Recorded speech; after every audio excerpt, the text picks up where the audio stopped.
How to cancel HBO Max subscription on phone. Welcome and let's get right into this tutorial. For this, tap open your HBO Max application if you have installed in your device or log in via your HBO Max website.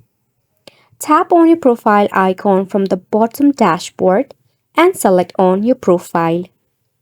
From here, in order to cancel the subscription, you will find list of options. Navigate to the subscription option and click on it. Once you are in here, you'll be redirected to a new page. Over here, you will find the details regarding your subscription. Now to cancel it out, just tap on Manage Subscriptions. In here, you will find various of options such as Switch Plans, Edit Payment Method, Cancel Subscription. Just tap on the option of Cancel Subscription, after which you will have to tap on Cancel once again for confirmation. And that is how you'll be able to cancel your HBO Max subscription through your phone.